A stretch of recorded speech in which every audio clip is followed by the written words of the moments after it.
Subscribe to Cheating Tales Lab. Now let's begin. Lucas Nicholson had learned to trust his instincts in Afghanistan, where hesitation meant death and paranoia kept you breathing. 8 years after hanging up his Marine uniform, those instincts had dulled to background noise, until his 7-year-old daughter Emma grabbed his wrist with both hands and begged him not to leave. "Daddy, please don't go." Her brown eyes were wide, glossy with tears she was trying not to shed. "Something bad happens when you're gone." Lucas knelt on the hardwood floor of their Denver home, setting down his overnight bag. "Emmy, it's just 2 days. Grand Junction and back." "What's wrong?" She twisted the hem of her purple nightgown, her small fingers working the fabric into knots. "I don't know. I get scared at night when you're not here. Grandma Constance stays with you. And Mommy's here." Even as he said it, Lucas felt the words ring hollow. His wife Deborah had been distant lately, distracted. Their marriage had been unraveling slowly for months, though they'd kept up appearances for Emma's sake. "Grandma makes me more scared," Emma whispered, so quietly Lucas almost missed it. He pulled his daughter into his arms, felt her heartbeat racing against his chest like a trapped bird. "What do you mean, sweetheart?" But Emma just shook her head, burying her face in his shoulder. "Please stay, Daddy. Please." Lucas had signed the contract 3 weeks ago for the Grand Junction consultation. 2 days, $15,000 for his expertise in commercial architecture. The money would help, especially with Deborah's spending habits and her mother Constance's constant presence in their lives since moving from Phoenix 6 months ago. But looking at Emma's terrified face, the money suddenly seemed irrelevant. "Okay," he said softly. "I'll stay." Emma's entire body relaxed in his arms.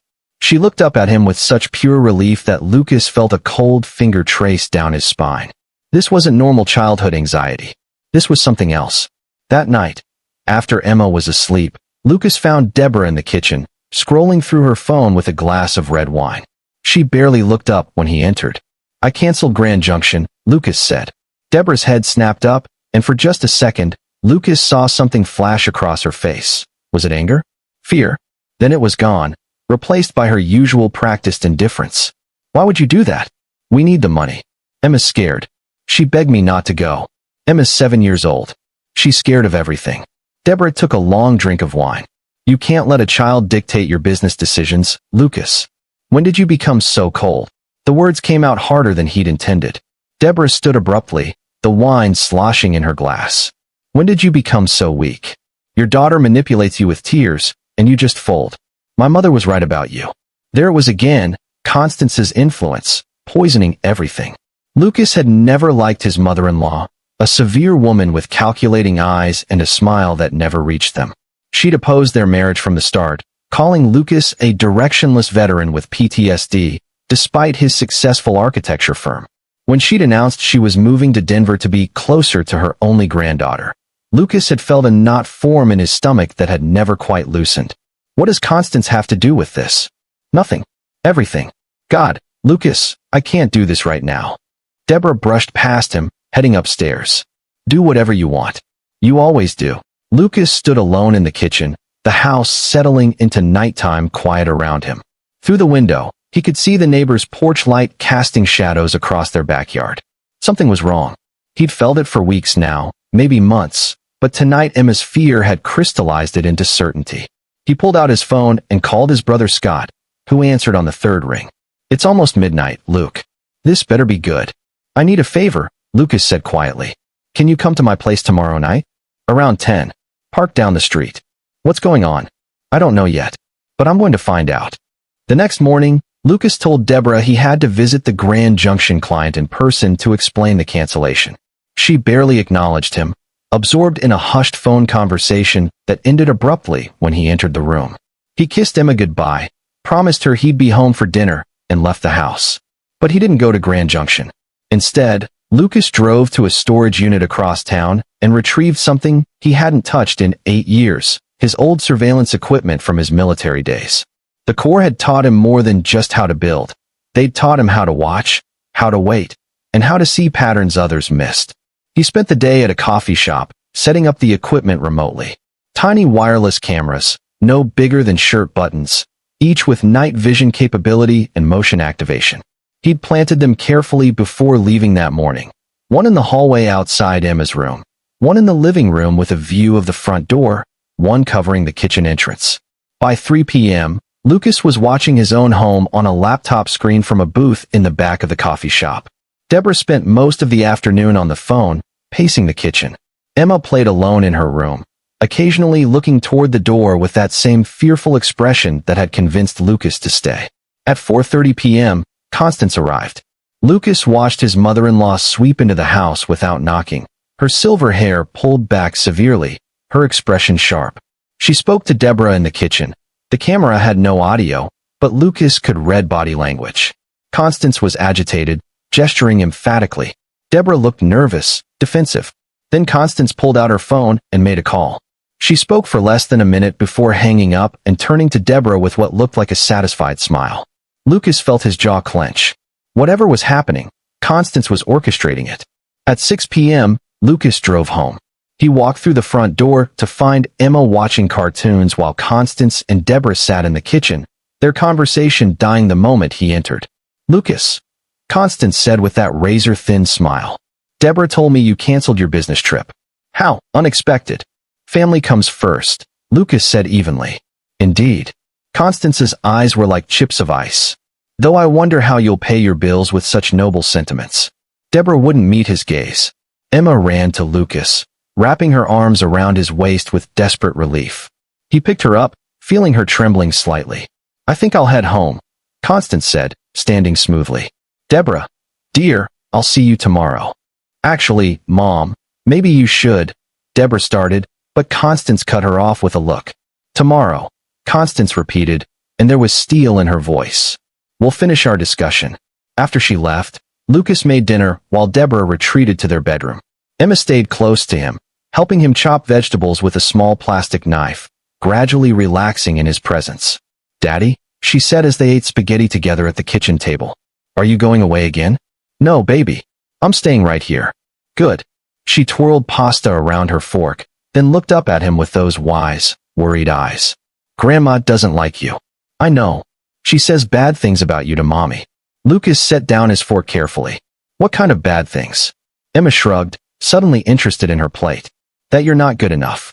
That Mommy should find someone better." The words stung, but they didn't surprise him. Lucas had suspected Constance was working to sabotage his marriage, but hearing it confirmed by his 7-year-old daughter made his blood simmer. "Your grandma is wrong, Emmy. But thank you for telling me." That night, Lucas tucked Emma into bed and read her 3 stories instead of the usual one. She fought sleep, her hand gripping his tightly. "You'll be here all night?" she asked. "All night," he promised. "Even if Grandma comes." Lucas felt that cold finger trace his spine again. Why would Grandma come at night? But Emma was already asleep, her breathing evening out, her grip on his hand loosening. Lucas sat in the darkness of his daughter's room for a long time, listening to the house settle, thinking about what his little girl had said. Why would Grandma come at night? Unless she already had. By 10 p.m. the next evening, Lucas had told everyone he was leaving for Grand Junction at dawn and needed to sleep early.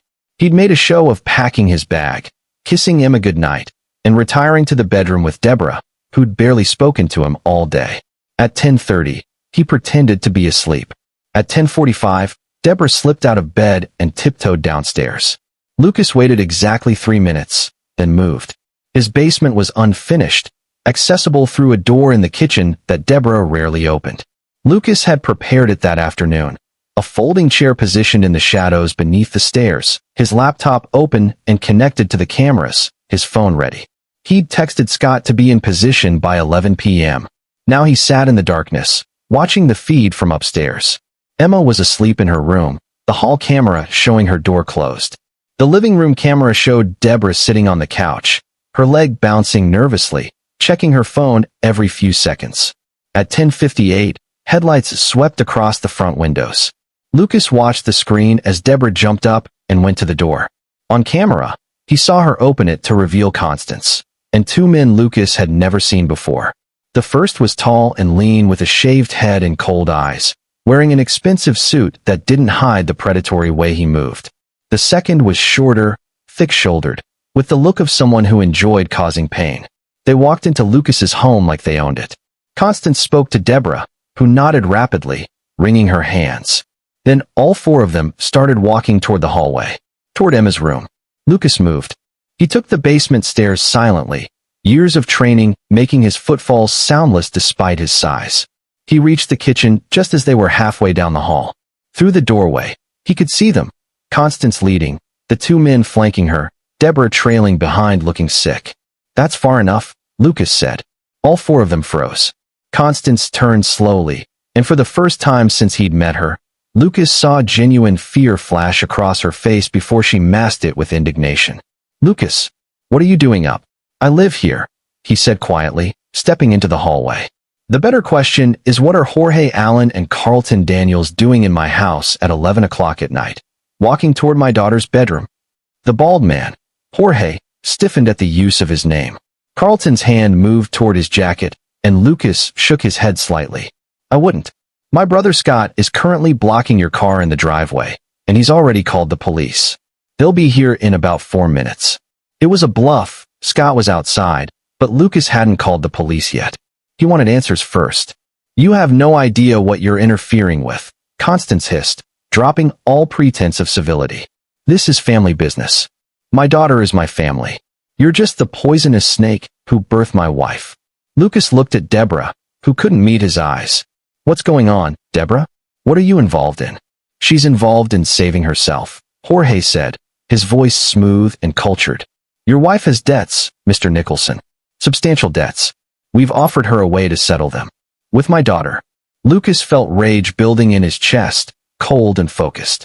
"You're trafficking her." "Such an ugly word," Constance said. "We prefer to think of it as specialized childcare. Certain wealthy individuals are willing to pay handsomely for time with special children. Emma would have simply had sleepovers with very generous people. She wouldn't have been harmed much." The casual evil of it stole Lucas's breath for a moment. He looked at his wife, the woman he'd married, the mother of his child, and saw a stranger. A weak, desperate stranger who'd been willing to sell their daughter to pay off gambling debts or whatever hole she'd dug herself into. "How long?" Lucas asked Deborah. "How long has this been planned?" 3 months, she whispered. "Mom said it was the only way. That we'd lose the house, lose everything. She said you'd never know. That Emma wouldn't remember." "Children always remember," Lucas said softly. "They just don't always have words for it." Carlton moved then, his hand going fully into his jacket, but Lucas was faster. 8 years of civilian life hadn't erased his training. He closed the distance in 2 steps, drove his elbow into Carlton's jaw, and had the man's own gun pressed under his chin before Jorge could react.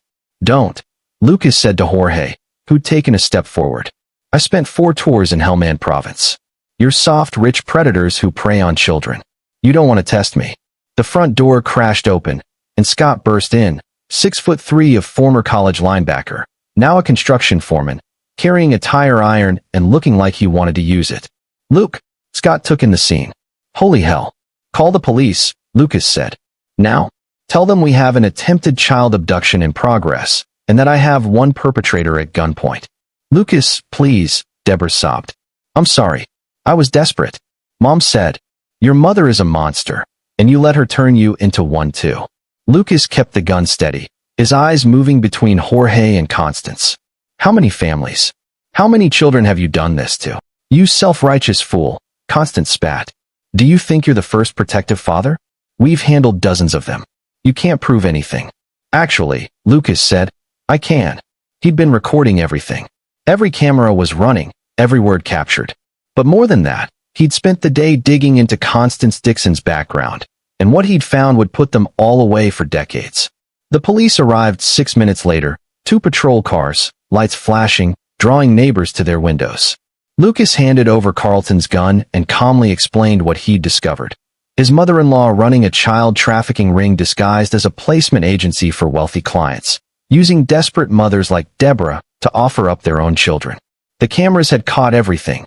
Jorge and Carlton discussing prices, Constance outlining the plan, Deborah's weak acquiescence. It was all there, time-stamped and backed up to 3 different cloud servers. What the police didn't know yet was the deeper evidence Lucas had compiled. He'd found Constance's offshore accounts, transaction records showing dozens of payments from shadowy LLCs, and most damning, communications with other clients about other children. He'd spent 16 hours straight digging through the digital trail Constance thought she'd hidden. As the police led Constance and the two men away in handcuffs, the older woman turned to Lucas with pure hatred in her eyes. "You've ruined everything. Deborah will hate you for this." "Deborah's going to prison," Lucas said quietly. "And Emma is safe. That's all that matters." Deborah was arrested 20 minutes later, hysterical and blaming everyone but herself. Lucas watched dispassionately as they loaded her into a patrol car, then went upstairs to check on Emma. His daughter was still asleep, unaware of how close she'd come to a nightmare. Lucas sat on the edge of her bed, watching her peaceful face, and made a silent promise that he'd spend the rest of his life making sure nothing like this ever threatened her again. Scott appeared in the doorway. "The cops want a full statement. I told them you'd come down to the station in the morning." "Thanks for being here," Lucas said. "Are you kidding? I wouldn't have missed it." Scott paused. "What's going to happen to Emmy?" "She stays with me. Always." Lucas stood, looking down at his sleeping daughter one last time before quietly leaving the room. "Constance underestimated me. She thought I was just some weak architect she could manipulate through Deborah. She had no idea what I'm capable of when someone threatens my family." "What are you capable of?" Scott asked. Lucas smiled grimly. "Everything necessary." The full scope of Constance's operation emerged over the next 3 weeks. Federal agents raided her Phoenix properties and found evidence of a trafficking network spanning 4 states. Constance had been operating for over a decade, leveraging desperate mothers in financial crisis, preying on their weakness and shame.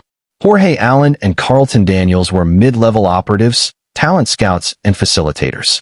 They flipped on their suppliers and clients within 48 hours, terrified of the evidence Lucas had compiled. The FBI agent in charge, a woman named Chun who'd seen too many cases like this, told Lucas his documentation was the most thorough civilian investigation she'd encountered. "You could have been an analyst," she said, reviewing the spreadsheets and connection maps Lucas had created. "I just wanted to protect my daughter," Lucas replied. Deborah tried to cut a deal, claiming coercion and abuse from her mother. But the evidence was clear. She'd agreed to the plan, discussed logistics, even suggested the business trip timing. The prosecutor, a fierce woman named Martinez who'd made her career destroying monsters like Constance, offered no mercy. Lucas filed for divorce and sole custody the same day Deborah was formally charged. She didn't contest it. Her lawyer said she was broken, destroyed by the realization of what she'd almost done. Lucas felt nothing but contempt. Emma asked about her mother once, 2 weeks after the arrests. Lucas sat her down and explained, in age-appropriate terms, that Mommy had made very bad choices and would be away for a long time. Emma nodded solemnly. "Is Grandma Constance gone too?" she asked. "Yes, baby. Forever." "Good," Emma said simply. "She scared me. She'll never scare you again. I promise." But Lucas wasn't satisfied with just legal justice. Constance and her network were facing decades in prison, but Lucas wanted them to feel what they'd done to others. He wanted them to understand the fear, the violation, the helplessness they'd inflicted on children. So he started making calls.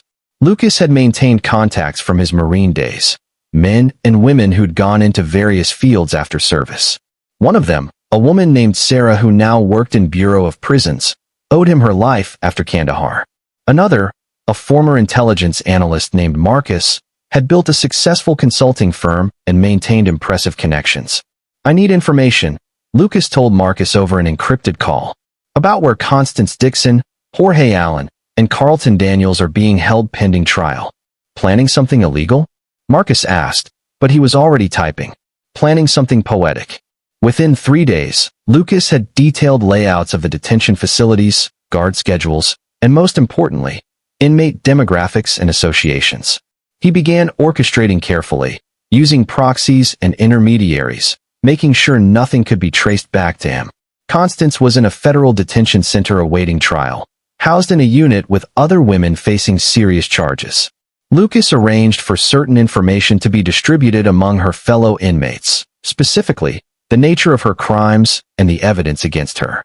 Child traffickers weren't popular anywhere, but in women's prisons, where many inmates were mothers separated from their own children, they were especially despised. Constance's life became hell. Women she'd never met destroyed her belongings, contaminated her food, made her every waking moment a gauntlet of hostility. The guards, informed through back channels about what she'd done, looked the other way. Jorge Allen was easier. He was in a minimum security facility, still arrogant, still thinking his lawyers would get him out. Lucas reached out to a journalist, one of the investigative reporters who'd covered the case, and fed her additional information about Jorge's victims. Names, stories, photographs of children whose lives he'd helped destroy. The article ran on a Sunday, front page, with Jorge's photo prominently featured. By Monday morning, Jorge had been moved to protective custody after someone leaked his location online and vigilantes showed up at the facility. His expensive lawyers quit en masse, unwilling to be associated with the public relations nightmare he'd become. Carlton Daniels was the most satisfying. He'd been placed in a medium security facility, and Lucas learned through Sarah that Carlton had been bragging to other inmates about his connections, about how he'd be out soon, about how the system couldn't touch him. Lucas arranged for Carlton to share a cell with a man named Deshaun Harris, a father serving 5 years for assault after beating a man who'd propositioned his teenage daughter. Sarah made sure the paperwork, accidentally, included details of Carlton's crimes. Carlton lasted 4 days before requesting protective custody. Deshaun had introduced him to what it felt like to be powerless, to be afraid, to have nowhere to run. Carlton's lawyer filed a motion citing unsafe conditions. The judge denied it. But Lucas's most careful orchestration was Deborah. She was the wild card, the mother who'd betrayed her own child, but who might still garner sympathy. He couldn't risk her getting a reduced sentence or serving minimal time. So Lucas built a case within the case. He documented every luxury purchase Deborah had made in the 3 months leading to the planned trafficking, designer clothes, spa treatments, expensive dinners, while claiming they were struggling financially. He found her offshore gambling accounts, showing she'd blown through nearly $200,000 of inherited money. He discovered she'd been planning to leave him anyway, that Emma was just collateral to solve her financial problems. He delivered all of it to Prosecutor Martinez anonymously, though she probably suspected the source. When Deborah's lawyer tried to paint her as a manipulated victim of her domineering mother, Martinez destroyed that narrative with evidence of Deborah's calculated selfishness. The trial was brutal. Lucas attended every day, sitting in the gallery with Scott beside him, watching Constance and her accomplices face justice. Emma stayed with Scott's wife during those weeks, sheltered from the media circus. The evidence was overwhelming. Lucas's surveillance footage played in court, Constance's casual description of specialized childcare, Jorge discussing prices, Carlton reaching for his gun. The jury deliberated for less than 4 hours. Constance Dixon, 25 years for child trafficking, conspiracy, and RICO violations. She was 63, she'd likely die in prison. Jorge Allen, 18 years. His expensive suits and cultured voice meant nothing now. Carlton Daniels, 20 years, with additional charges pending in 2 other states. Deborah Nicholson, 12 years as part of a plea deal, with mandatory psychological evaluation. She'd be 50 before she saw freedom. Lucas felt nothing but cold satisfaction as the sentences were read. These monsters had tried to take his daughter, to violate her innocence, to destroy her life for money. Now they'd spend their remaining years in cages, suffering their own violations and indignities. After the trial, Prosecutor Martinez approached Lucas outside the courthouse. "You know they're going to have very difficult lives in prison, given their crimes." "Good," Lucas said simply. "Off the record, I admire what you did. The investigation, the evidence gathering. You made my case bulletproof." She paused. "On the record, I should warn you against any extracurricular involvement in their incarceration." "I don't know what you mean." Martinez smiled slightly. "Of course you don't. Take care of your daughter, Mr. Nicholson." 3 months after the trial ended, Lucas sold the house. Too many bad memories, too many ghosts. He and Emma moved to a quiet neighborhood in Boulder, to a smaller home with a fenced backyard and neighbors who didn't know their story. Emma started seeing a child psychologist, a kind woman who specialized in trauma. The sessions helped. Emma's nightmares became less frequent, her smiles more genuine. She never asked about Deborah or Constance again, and Lucas never brought them up. Scott visited every Sunday, usually bringing his wife Karen and their 2 kids. Emma loved her cousins, loved the normalcy of family barbecues and movie nights. Lucas watched his daughter slowly heal, saw her laughter return, and knew he'd made the right choices. On a Wednesday evening, 6 months after the trial, Lucas received a call from Sarah at the Bureau of Prisons. "Thought you'd want to know," she said. "Constance Dixon was attacked in the yard yesterday. Broke her jaw, 3 ribs. She'll survive, but she's requested protective custody." "They approve it." "Request denied. Overcrowding." Lucas thanked her and hung up. He felt nothing but grim satisfaction. Constance had spent her life making others afraid. Now she knew what it felt like. That night, as Lucas tucked Emma into bed, she looked up at him with those serious brown eyes. "Daddy, can I ask you something?" "Anything, baby." "Are the bad people really gone?" Lucas thought about Constance with her broken jaw, Jorge publicly destroyed, Carlton learning fear, Deborah locked away from society. "Yes," he said. "They're really gone. And they can never hurt you again. Because you protected me. Always. That's what dads do." Emma hugged him tight. "You're the best dad in the whole world." Lucas held his daughter, feeling her heartbeat steady and calm against his chest, and thought about the path that had led them here. He'd been a Marine, an architect, a husband. Now he was simply a father, the only role that truly mattered. The monsters were caged. The network was dismantled. Emma was safe. That was enough. But late at night, when Emma was asleep and the house was quiet, Lucas sometimes opened his laptop and checked the updates Sarah sent him. Constance was in the infirmary again. Someone had thrown boiling water on her. Jorge had been beaten twice more. His expensive lawyer's withdrawal had made national news, destroying his reputation forever. Carlton had attempted suicide and was on watch. Deborah had tried to write to Emma once, a letter full of excuses and self-pity. Lucas burned it without reading it to his daughter. Deborah had lost the right to Emma's love when she'd agreed to sell her. Lucas knew some might say his actions after the arrests crossed lines. He'd manipulated prison placements, leaked information, orchestrated harassment. He'd gone beyond legal justice into something more primal. But he slept soundly at night. Because when someone threatens your child, when they conspire to violate them, to sell them, to destroy their innocence for profit, you don't just stop at a prison sentence. You make sure they understand the magnitude of their evil. You make sure they suffer proportionally to the suffering they intended to inflict. Lucas had learned in the Marines that sometimes violence was the answer. That sometimes mercy was weakness. That sometimes the only way to protect the innocent was to become more dangerous than the predators. He'd become exactly that dangerous. 1 year after the arrests, on Emma's 8th birthday, they had a party in their backyard. Scott's family, some of Emma's new friends from school, neighbors they'd grown close to. Emma laughed and played, opening presents and eating cake with chocolate smeared on her face. Lucas watched from the deck, Scott beside him with a beer. "She's doing great," Scott said. "You both are. We're surviving. More than that. She's thriving. You saved her, Luke." Lucas took a drink, watching his daughter chase one of Scott's kids around the yard, her laughter bright and genuine. "I almost didn't. If she hadn't begged me to stay, if I'd gone on that trip. But you didn't. You listened. You acted." Scott clapped him on the shoulder. "And those evil bastards are paying for it every day." Lucas thought about Constance, who'd lost teeth in her last attack. About Jorge, who'd been transferred to a harder facility after the media attention made him too notorious. About Carlton, still in protective custody, still terrified. About Deborah, isolated and despised even by other inmates who'd heard what she'd tried to do. "Yes," Lucas said quietly. "They are." That night, after the guests left and Emma was asleep, Lucas received an email from an encrypted address. It contained a news article about a major bust in Phoenix. Federal agents had dismantled the rest of Constance's network using information Lucas had provided. 17 arrests, 43 children recovered, operations spanning 6 states. The article quoted Agent Chun. "This investigation represents years of work, but the breakthrough came from a civilian who refused to let his daughter become a statistic. His diligence and courage saved countless children." Lucas closed the laptop. He'd done what needed to be done, not just for Emma, but for all the children Constance and her network would have destroyed. He went upstairs and looked in on his daughter.